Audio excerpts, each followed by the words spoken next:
vatra Sriya parakya evava Sapara biniveshena Vinagyanena dehina Atakshachatamayuyam Param chatmanamevava Ka atma kakparo vatra Shriya parakya evava Sapara biniveshena Vinagyanena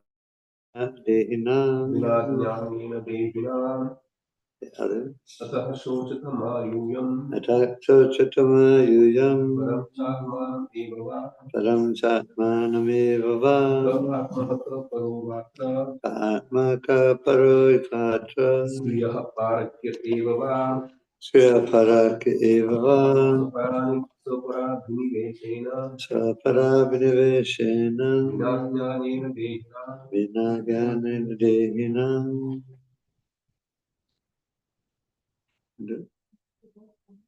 Oh, it's 7 to 60. Sorry, I should have said it before I started.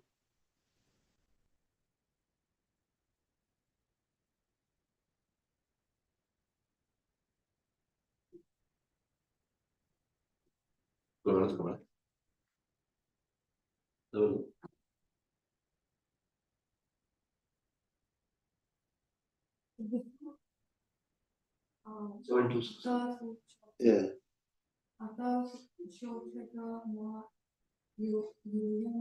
Akshachatamayuyam Paramachatmanamevava Atmakakparovatra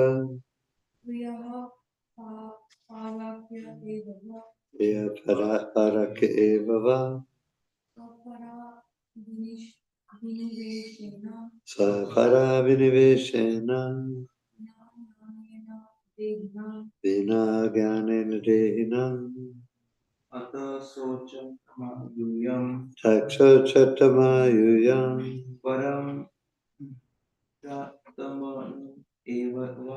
Param chatmanamevava Ka atma kakkarovatra Sriya parakya evava Sapara biniveshena Vinagyanena dehina Therefore Shochata lament for Ma do not Yuyam all of you Param another Cha and Atmanam yourself Eva certainly La or Ka Who Atma self Ka Who Paraha other Vam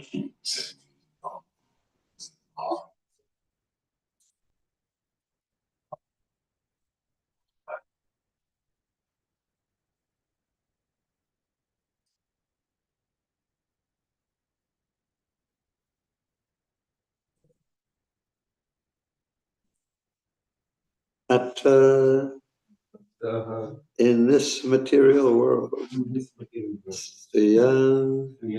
one's own, parakya for others, eva indeed, va or swapara abhiniveshena consisting of absorption in the bodily concept of oneself and others. vina, besides, agyanina, the lack of knowledge, dehina, of all the embodied living entities. Therefore, none of you should be aggrieved for the loss of the body, whether your own or those of others. Only in ignorance does one make bodily distinctions, thinking, who am I? Who are the others? What is mine? What is for the others? Repeat after me.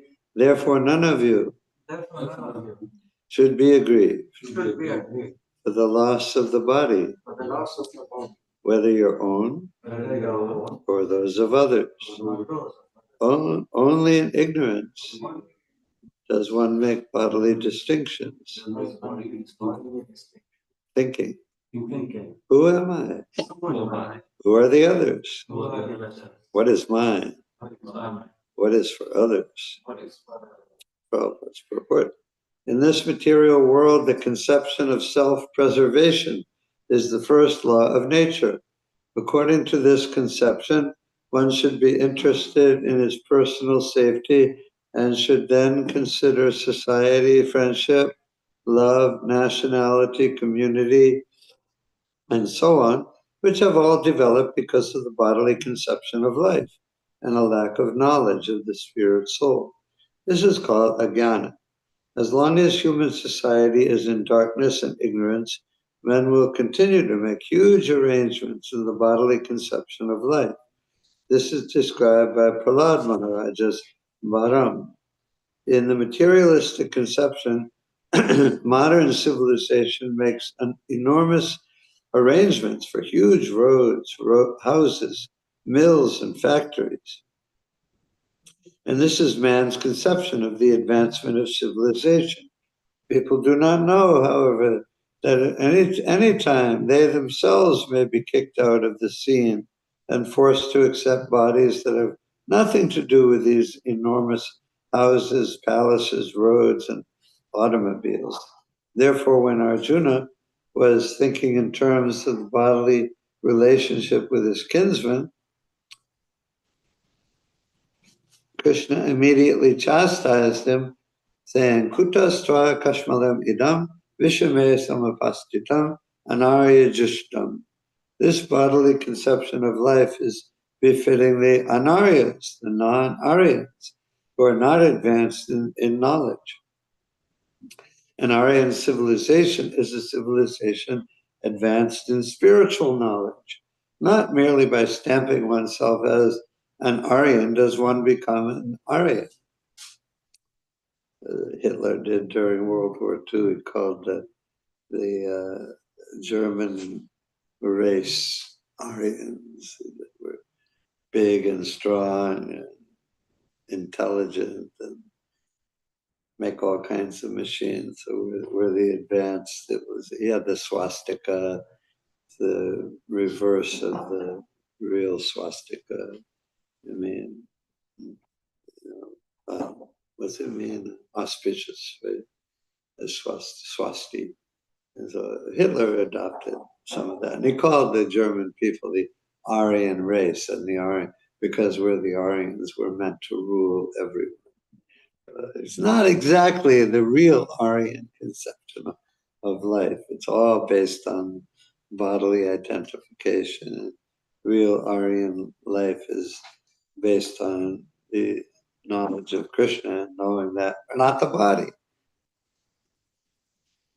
This bodily conception of life is befitting the unaryans, the non-Aryans, who are not advanced in knowledge.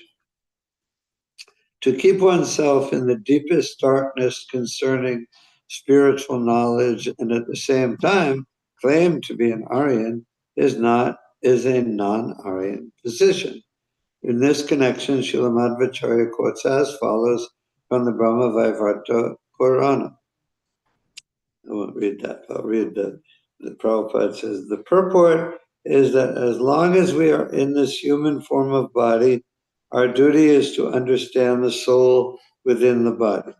The body is not the self. We are different from the body, and therefore there is no question of friends, enemies, or responsibilities in terms of the bodily conception of life. One should not be very anxious about the body's changing from childhood to boyhood, from boyhood to old age, and then to apparent annihilation. Rather, one should be very seriously concerned about the soul within the body and how to release the soul from the material clutches. The living entity within the body is never annihilated. Therefore, one should surely know that whether one has many friends or many enemies, his friends cannot help him and his enemies cannot do him any harm. His friends cannot help him and his enemies can. Yeah. One should know that he is a spirit soul, aham brahmasmi, and that the constitutional position of the soul is unaffected by the changes of the body. In all circumstances, everyone as a spirit soul must be a devotee of Lord Vishnu and should not be concerned with bodily relationships, whether with friends or with enemies. One should know that neither we ourselves nor our enemies in the bodily conception of life are ever killed. Om again Timarandasya Gananjana Shlakaya Chakshu Unmilitam Yena Tasma Shri Gurave Namaha Shri Chaitanya Manobhishtam Sthapitam Yena Bhutale Swayam Rupa Kadamayam Tadati Swapadantikam Vandeham Shri Guru Shri Juta Padakamalam Shri Gurun Vaishnavam Shri Rupam Sagrajatam Sahagana Raghunathanvitam Tam Sajivam Sadvaitam Savadutam Parijana Setam Krishna Chaitanya Devam Sri Radha Krishna Padan Sahagana Lalita Shri Vishakanvitam Cha He Krishna Karuna Sindhu Dinabandhu Jagatpate Gopesha Gopika Kanta Radha Kanta Namostute Tapta Kanchana Gaurangi Radhe Vrindavaneshwari Vrishabhanu Sute Devi Pranamami Hari Priye Vancha Kapatrubhyascha Kripa Sindhubhya Evacha Patitanam Pavanebhyo Vaishnavebhyo Namo Namaha Jai Shri Krishna Chaitanya Prabhu Nityananda Shri Advaita Gadadhar Sivasari Gaur Bhaktavinda Hare Krishna Krishna Krishna Hare Hare Hare Rama Rama Rama Hare Hare. This is one of the first things I remember coming in the temple and reading the Bhagavad Gita. One of the first things you learn, along with Krishna is the supreme personality of Godhead, and Prabhupada is his pure devotee sent by Krishna to the material world to save us from material life. And then you learn, I'm not the body. And this is, we say it all the time, we know it all the time. It's a revolutionary idea.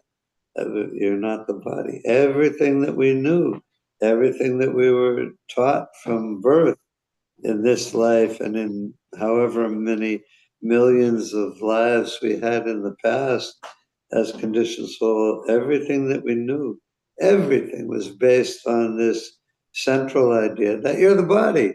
You are the body. The body is you. You are the body. It's just knowledge that's everybody knows.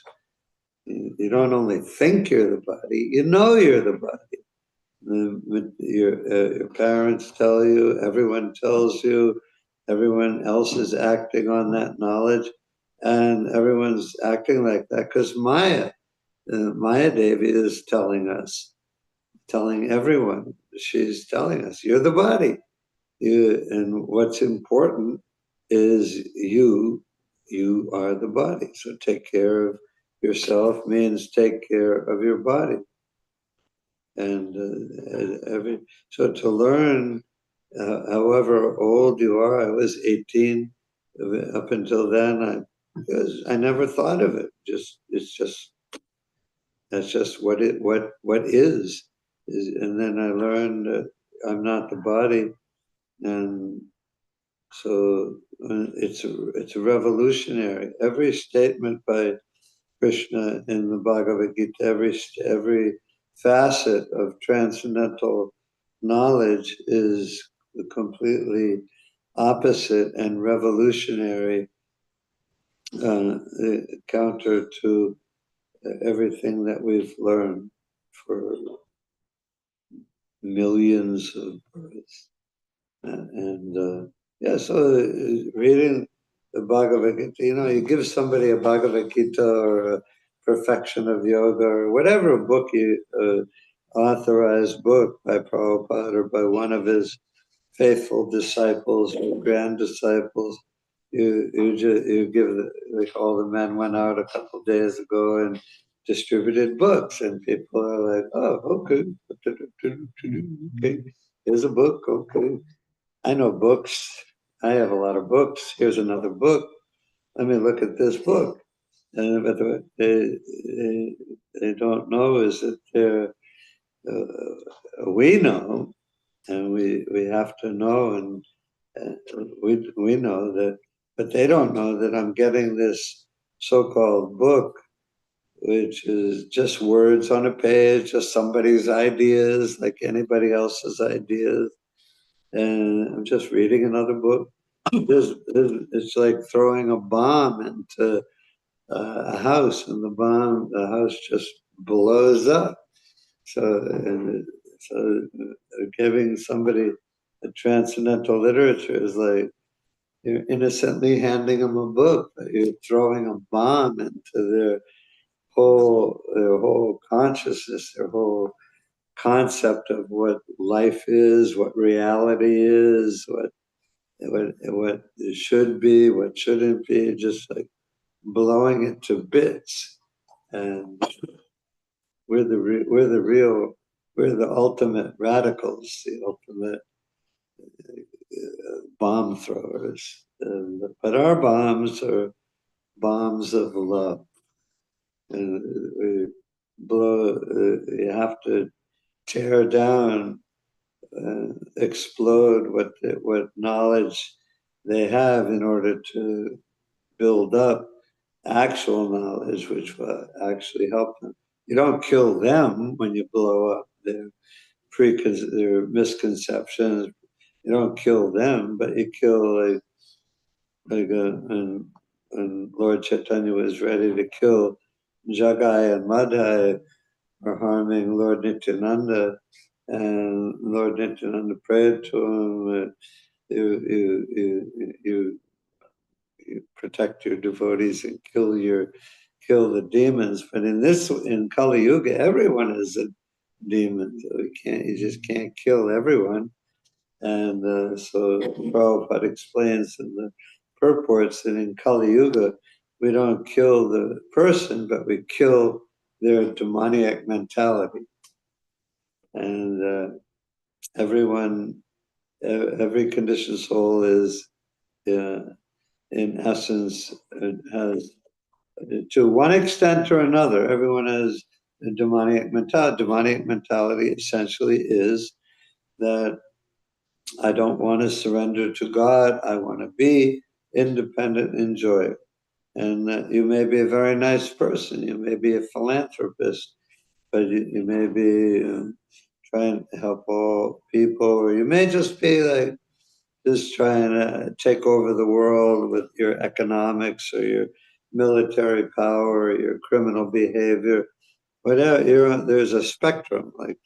There's always a spectrum of OCD or schizophrenia. There's always a spectrum. Somebody has a little bit, somebody has a lot. So somebody is still a little bit of a demon, and somebody in this life is like really demoniac.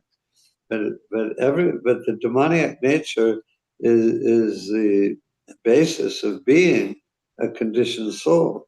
It just means that I don't want to be submissive to God, or maybe a little bit submissive, some people, but basically I don't want to be submissive to God. I want to be independent of God and independent of ultimately of anything and anyone.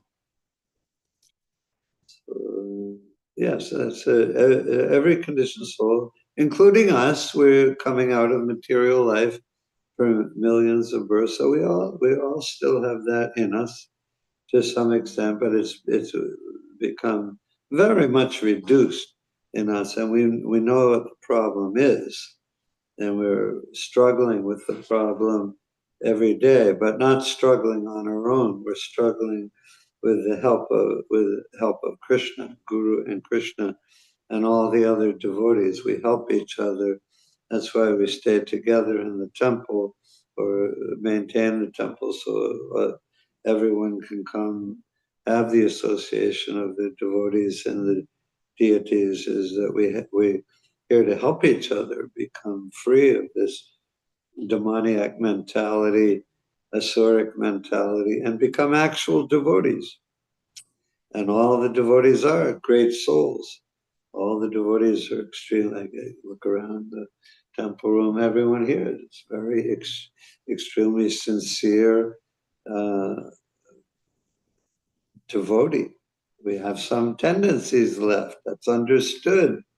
It's not, we don't try to deny it. We don't run away from it. We deal with it. You still have some symptoms from being sick. You're getting well, but you still have some symptoms, some things maybe you're still doing that cause those symptoms, but you know what the problem is and you know what the solution is.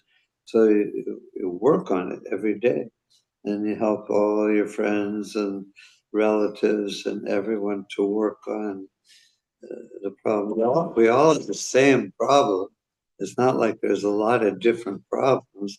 We all have exactly the same disease, exactly the same problems. So we can help ourselves and we help each other.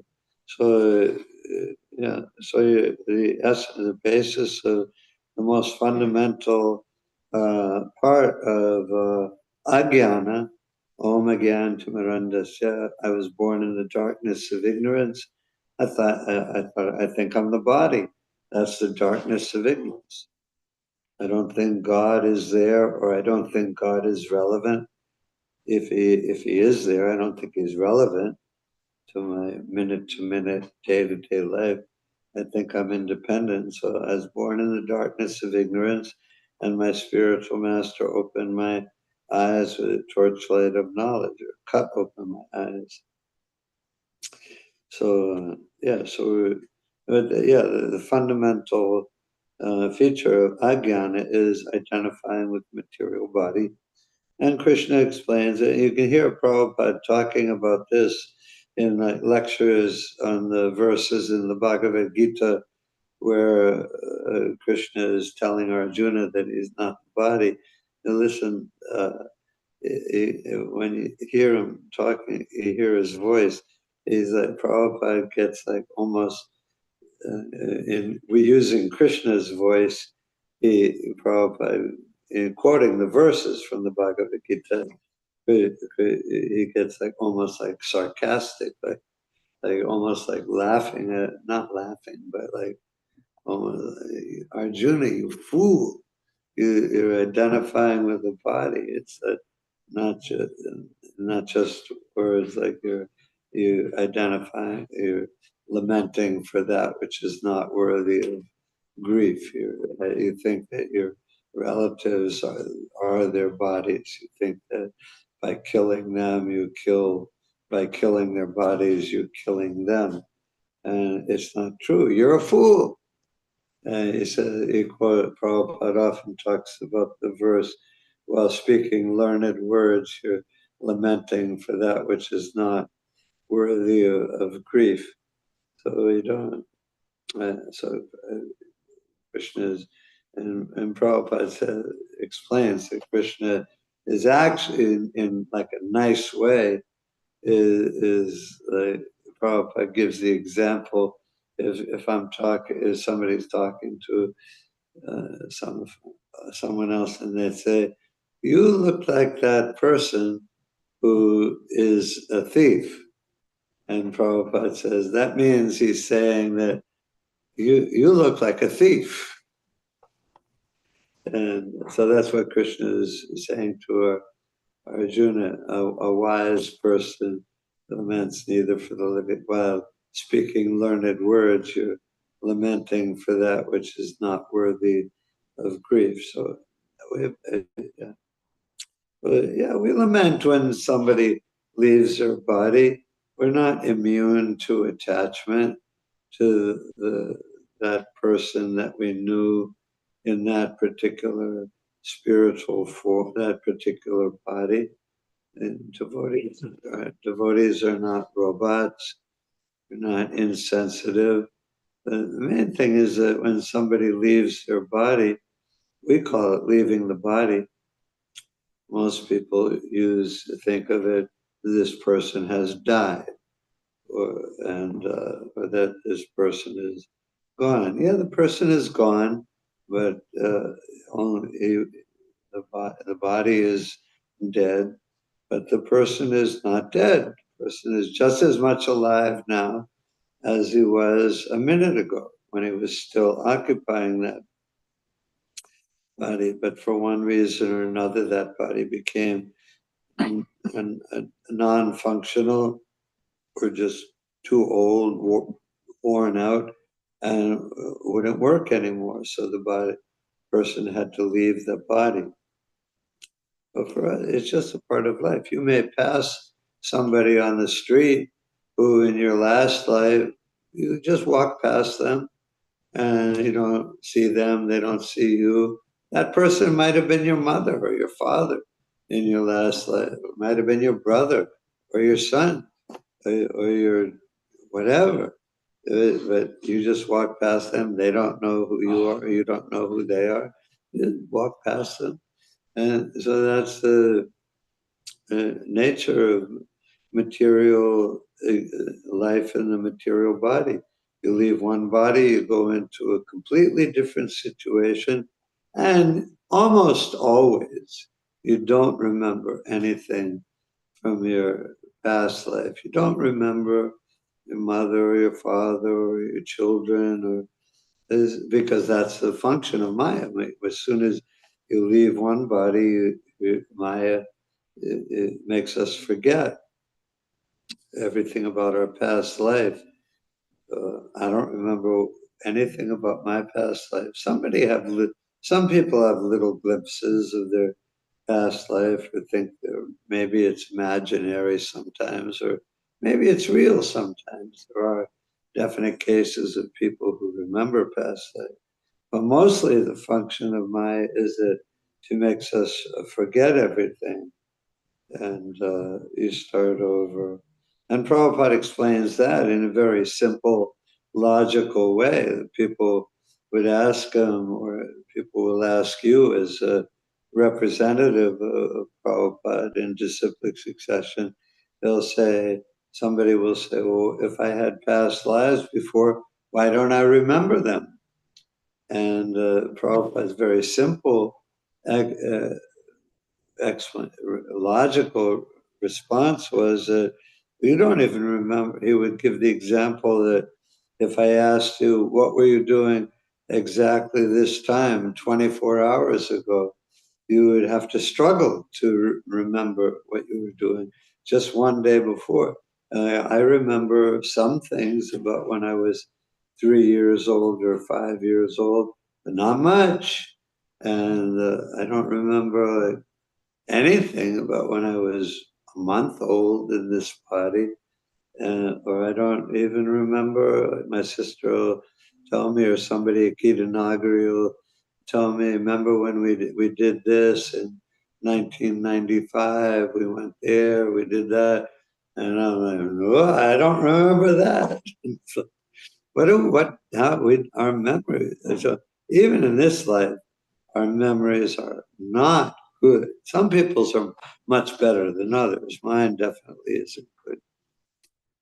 But in general, our memories are not very good. We don't remember much of what we did when I was a little kid.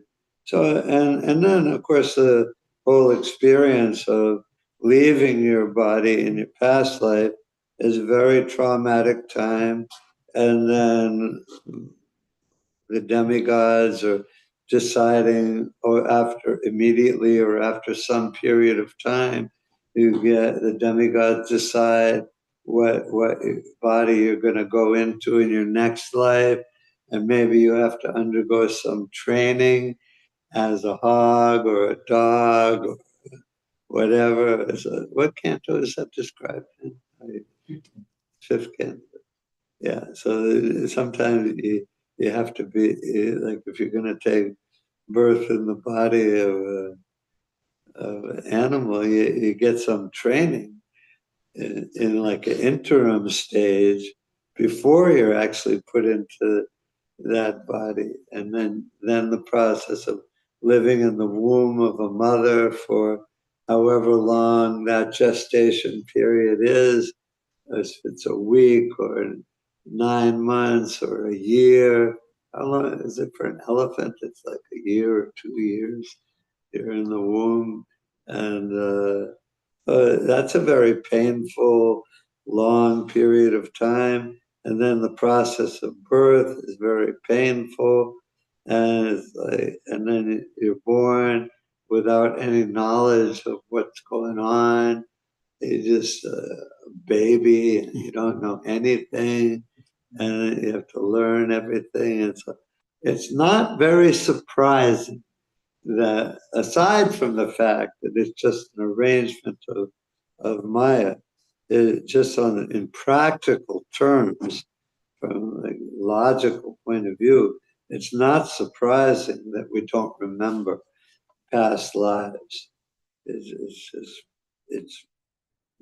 easy to understand. And one thing about in talking, we're not the body, but what we've been talking about recently is conversation with Yudhisthira and Yamaraj. What's the most amazing thing? And Yamaraj said, most amazing, Yudhisthira says, he knew the answer. And Yamaraj asked him, what's the most amazing thing? And Yudhisthira says, most amazing thing is that although a person has seen everyone die and is seeing everyone die all around him, as far as father and grandfather die, he still thinks that he won't die. And it's the most amazing thing. And in a sense, you could say it's almost like, yes, it's the influence of Maya that makes us think like that. But in one sense, it's kind of logical, because we don't die. Nobody does die. You are eternal. So to think of ourselves as not dying, aside from the main answer, the primary answer is Maya makes you forget everything. But in one sense, it's like logical. I don't die. Why? So it's kind of like, okay, why should I die? Anyway, that's a side point, probably. But fact is that we don't die. No one ever dies. There's no such thing as death. Death doesn't exist. For one who has taken his birth, death is certain. For one who has died, birth is certain. So the soul never dies, but apparently is born and dies from in one family after another, one species of life after another. But the fact of the matter is that no one ever dies. We're eternal parts and parcels of Krishna, and we're never born and we never die. But so in this life, we will leave this body. I remember when I was 23 years old when I moved to the temple, and being just a young kid in the temple, and just looking forward to a long life and thinking, oh, there's plenty of time, and you don't even really think about it. It's just like, I'm alive, I'm in this body now, I'm chanting Hare Krishna now, and next I have to go wash the pots, and then I'll do cook, and then I'll do this, then I'll do that. You don't even think about leaving your body, or you don't think about being old. But then time is a very strange thing. And looking back on it now, I went through a lot of stuff, and looking back, it's like wasn't very long. And I went through a lot of stuff, and soon we'll leave the body. We'll all leave the body soon. In a minute, or 5 years, or 20 years, or 50 or 70 years, it's soon. And you see that when you get a little older and you look back, you see that there really isn't much time. That's why Prabhupada emphasizes all the time, and the Shastras emphasize all the time, that we don't have any time to waste. We have to make as much progress in Krishna consciousness right now as quickly as possible, and use our time and energy in the service of Krishna, and we can go very quickly. We can make so much advancement very, very quickly. But there's no time to waste. We have to take it seriously and do it now. And just one other point is that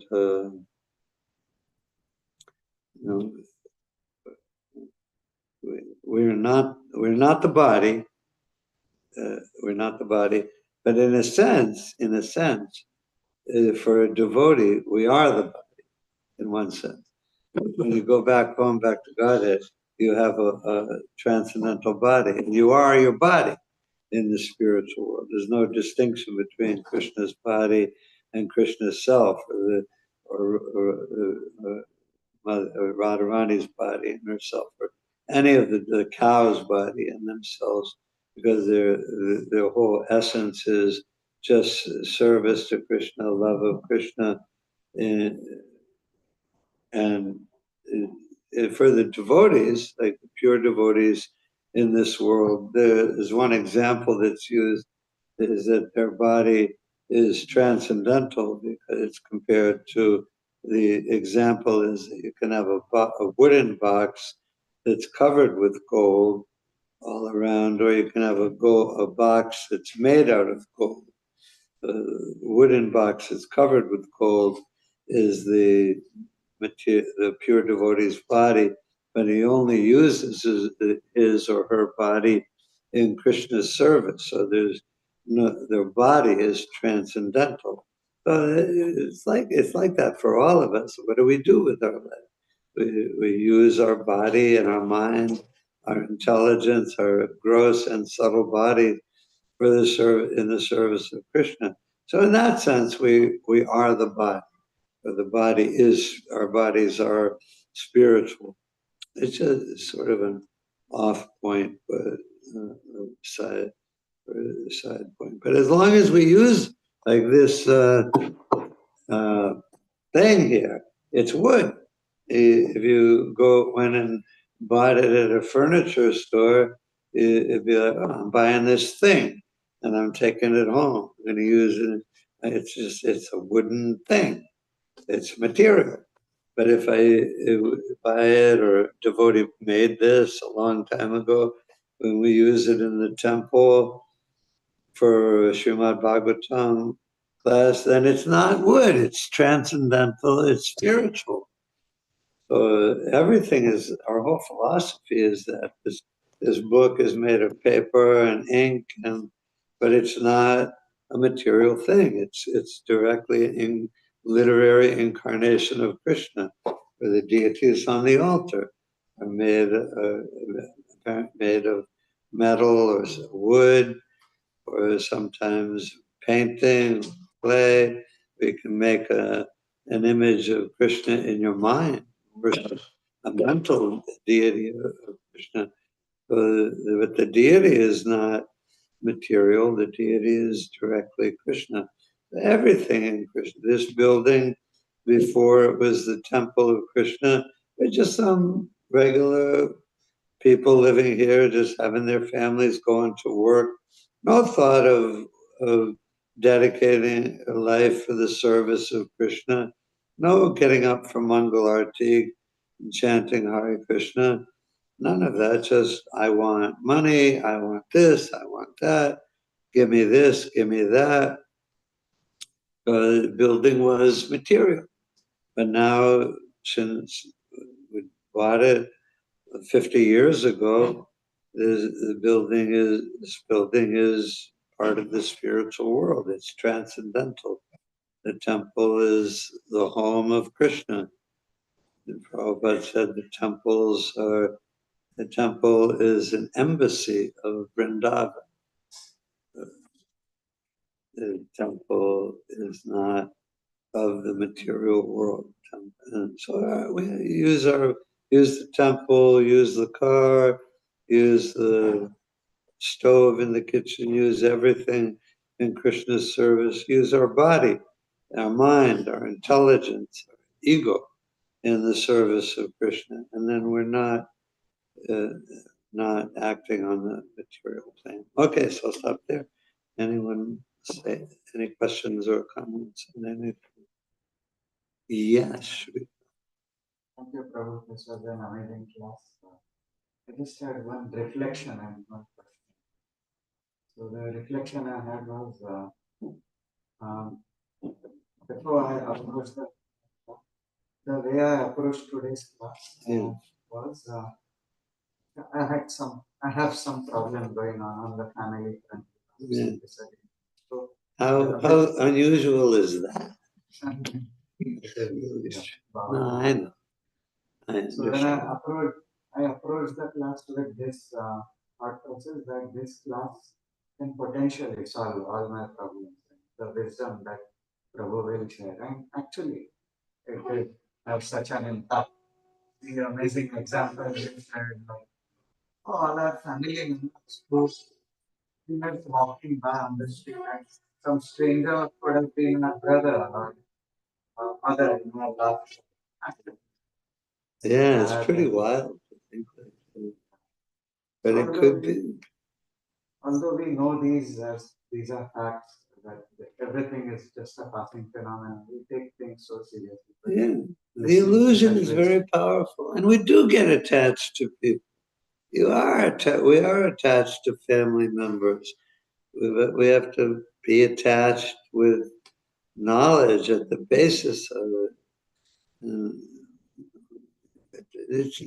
You're going to be attached to some extent to family members, but we have to, we just have to be philosophically strong. Okay, let's stop there. All glories to Krishna. Yeah.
Jaya Prabhupada Jaya Prabhupada